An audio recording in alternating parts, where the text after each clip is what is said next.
Reçoit en équipe. Alors, prendre soin en équipe, on a beaucoup parlé du cadre. Je te laisserai sur ça. En fait, qu'est-ce que ça veut dire dans nos pratiques, prendre soin en équipe? Tu peux nous éclairer un peu comme ça, simplement, avec nos mots de tous les jours? Alors, pour continuer sur ce qui a été, d'abord bonsoir tout le monde. Merci d'être là parmi nous. Donc, pour reprendre un petit peu ce qui a été dit tout à l'heure, il a été dit à plusieurs reprises par plusieurs intervenants et en référence à plusieurs textes que pour être une équipe, il fallait être plusieurs. Et donc, il a été dit plusieurs fois, c'était deux. Ça commence par un binôme. Un tout seul, on ne peut pas être une équipe. Donc, il faut être deux. Deux autour d'un patient, deux avec un médecin, avec des paramédicaux, avec différentes personnes. Donc ça, c'est le début d'une équipe. Parce que pour se coordonner, pour s'animer à deux, donc il faut être deux ou plusieurs. C'est ça le minimum de l'équipe. Alors, on voit à l'hôpital, c'est clair, il y a une unité de lieu, mais à la maison, comment ça se passe? C'est quoi qui vient préciser ce que c'est travailler en équipe? On dit on a toujours travaillé en équipe, mais est-ce qu'on peut expliciter de ce que c'est en fait, en quoi ça consiste? Où est-ce que ça se joue? Alors, l'idée, c'est de travailler ensemble autour d'une personne, le patient, dans un même lieu qui va être le domicile du patient, puisque finalement, on va tous se rencontrer ou se croiser au domicile du patient. On peut être dans un même cabinet ou dans des mêmes locaux ou pas, ça n'a pas d'importance, on communiquera. L'important, c'est de communiquer ensemble, d'avoir des objectifs communs qui sont des objectifs en termes de projet de soins, projet de santé, projet de vie autour du patient. Donc, à minima, pour pouvoir se coordonner en équipe, il faut pouvoir partager des objectifs communs. En fait, tu veux dire que faire équipe, en fait, c'est porter un regard et porter des actions ensemble autour d'une même situation.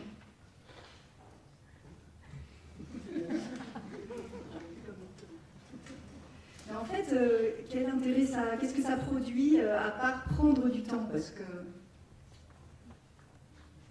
certes, c'est l'une des limites. Ça prend du temps, effectivement, de travailler en équipe, de se coordonner. Parce que nécessairement, pour travailler en équipe, on se coordonne. Donc oui, effectivement, ça prend du temps. Mais l'équipe, l'intérêt, quand on arrive à se coordonner en équipe, c'est que cette équipe, ça n'est pas une somme d'individus. En fait, c'est pas 1 plus 1, ça va être une multiplication. On n'additionne pas nos compétences en travaillant en équipe, on les multiplie, nos compétences. Parce que le regard que je porte au patient à ma pratique va s'enrichir du regard de l'autre qui va lire ma pratique ou qui va lire la problématique du patient ou l'objectif que l'on a du patient différemment. Et donc cette lecture différente va nous enrichir et va nous amener à construire quelque chose ensemble pour le patient. Cela va nous permettre aussi à partir de nos limites, parce que nous avons tous nos limites, de pouvoir échanger autour de ces limites et peut-être de trouver des solutions, peut-être de trouver des possibles ensemble qui viendront permettre de maintenir encore plus longtemps la personne à domicile, par exemple, ou d'améliorer la prise en charge que l'on va avoir de cette personne. moi, quand je t'entends parler, ça résonne en moi en tant que psychologue, ça me fait tout de suite penser à la notion d'enveloppe en fait. C'est comme travailler en équipe, faire équipe, c'est créer une enveloppe groupale qui va aider justement en définissant des limites à créer un espace pour laisser émerger des possibles, une créativité. Oui, tout à fait. Je crois que tu as tout à fait compris ce que je voulais dire.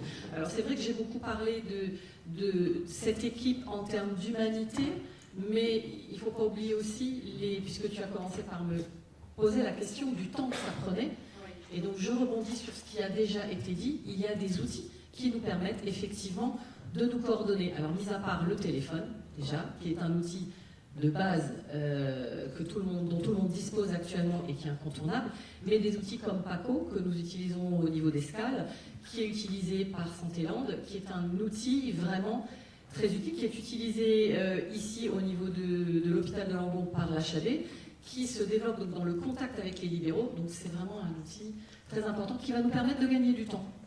Et le cahier à la maison? il existe, il est toujours là. Outil moderne. Il sert toujours.